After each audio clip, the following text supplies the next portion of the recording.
Bodhan municipality DE శివానందపై అవినీతి పట్టపగిలింది. ఆయనపై intelligence agency రహస్య విచారణ మొదలుపెట్టింది. మాజీ ఎమ్మెల్యే షకీల్ కు అత్యంత సన్నిహితుడిగా ఉన్న శివానందం అడ్డంగా కోట్ల రూపాయలు సంపాదించే ఆరోపణలు ఉన్నాయి.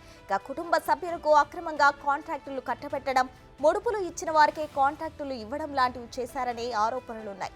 ఇటీవలే ఆయనపై బోధన్ ఎమ్మెల్యే సుదర్శన్ రెడ్డి తీవ్ర ఆగ్రహం వ్యక్తం చేశారు.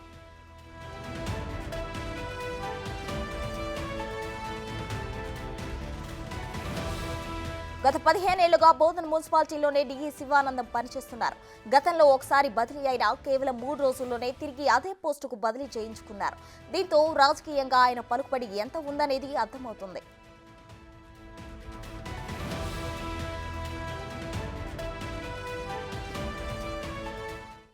పదో వార్డుల వైకుంఠధామం దాదాపు ₹1 కోటి ఫండ్స్ వచ్చింది. మరి బినామీ పేర్ల మీద చేయడం జరిగింది. అవకతవక నాసిరకం పనులు చేసినారు. మరి వీటిపైన గతంలో కూడా మనం అధికార దృష్టికి కొనుగోవడం జరిగింది.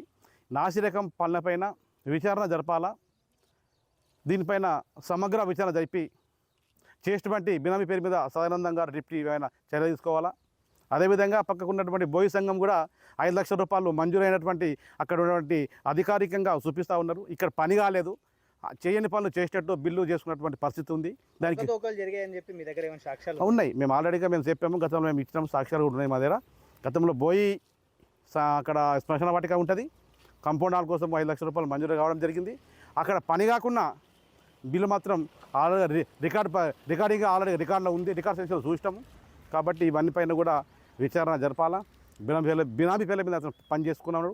ఈ రకస్పెట్లే కాకుండా బోధనలో కూడా చాలా రకాలుగా పని చేసుకోవడం జరిగింది. డిప్టీ సదానందం గారు గత 15 సంవత్సరాల నుంచి కూడా ఇక్కడనే మున్సిపాలిటీలో కొనసాగుతూ ఉన్నారు. చాలామంది వచ్చి రావడం జరిగింది, పోవడం జరిగింది. బదిలీ పైన ఇతను పోవడం మొన్న మధ్యలో ఏదో ట్రాన్స్ఫర్ అని చెప్పడం జరిగింది. మరి పోవడం కుదరలేదు. దీని అనుకున్నటువంటి అంతరంగం ఏందో ప్రజలకు అర్థం కావడం లేదు. కాబట్టి ఖచ్చితంగా ఇతని పైన విచారణ జరిపి మన బినామీ పరిచయం చేసినటువంటి కాంట్రాక్ట్ పనులను ఆ విచారణ జరిపి ఖచ్చితంగా ఇతని పైన తీసుకోవాలని చెప్పి చర్య తీసుకోవాలి.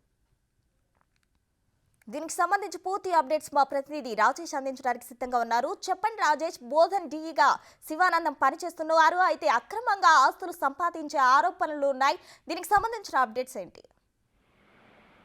నిజామాబాద్ జిల్లా బోధన్లో మున్సిపల్ డీఈగా పనిచేస్తున్న శివానందం గత లాంగ్ స్టాండర్డ్ గా విధులు నిర్వహిస్తున్నాడు. ఈ నేపథ్యంలో గత ప్రభుత్వంలో చాలా వరకు అక్రమాలు, అవినీతి కాంట్రాక్టర్లు చేసిన ఆరోపణలు తినపై ఉన్నాయి. ఈ నేపథ్యంలోనే గత ప్రభుత్వంలో మాజీ ఎమ్మెల్యే షకీల్ కి ప్రధాన అనుచరుడిగా పేరుంది. ఈ నేపథ్యంలోనే అక్రమ కాంట్రాక్టర్లు అలాగే డీగా పనిచేస్తున్న నేపథ్యంలో తనకు సంబంధించిన కుటుంబ సభ్యులకి ముడుపులు ఇచ్చిన వ్యక్తులకే కాంట్రాక్టులు ఇచ్చిన ఆరోపణలు తినపై ఉన్నాయి. ఈ నేపథ్యంలో ఇప్పటికే శివానందంపై ఇంటెలిజెన్స్ అధికారులు విచారణ చేస్తున్నట్టుగా సమాచారం ఉంది. ఇప్పటికే రహస్య విచారణ చేస్తున్నారు. గతంలో బోధన్ ఎమ్మెల్యే సుదర్శన్ రెడ్డి కూడా ఈ నేపథ్యంలో ఒకగానొక సందర్భంలో కలిసిన సందర్భంలో 2 సార్లు తాను ఎమ్మెల్యేగా లేనప్పటికీ కూడా నువ్వు ఇంకా ఇక్కడనే ఉన్నావు, ఇంకా నీ అవినీతి కొనసాగుతుందా అనే కోణంలో కూడా ఎమ్మెల్యే సుదర్శన్ రెడ్డి కూడా అవినీతి ఆరోపణలు ఎదుర్కొంటున్న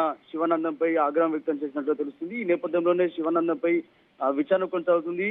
గత ప్రభుత్వంలో అవినీతికి పాల్పడ్డాడని చెప్పి ఆరోపణలు చాలా వరకు కూడా కాలనీలలో డివిజన్లలో 5 లక్షలు 10 లక్షల రూపాయలు సంబంధించిన డ్రైనేజీలు కానీ అలాగే రోడ్లకు సంబంధించి కానీ కాంట్రాక్టుల విషయంలో అవినీతి చేశాడు, అవినీతికి పాల్పడ్డాడనే కోణంలో ఇప్పటివరకే చాలా ఆరోపణలు ఎదుర్కొంటున్నాడు. ఈ నేపథ్యంలో అక్కడ ఉన్న స్థానికులు కానీ డివిజన్ ప్రజలు కానీ అక్కడ ఉన్న గతంలో పనిచేసిన ఇతర పార్టీలకు సంబంధించిన కార్పొరేటర్లు కానీ కౌన్సిలర్ కానీ డిమాండ్ చేస్తున్నారు, తనపై విచారణ జరపాలి, అవినీతి ఆరోపణలు ఎదుర్కొంటున్న అధికారిని సస్పెండ్ చేయాలని చెప్పి విచారణ జరపాలని చెప్పి కోరుతున్నారు. Right, thank you Rajesh.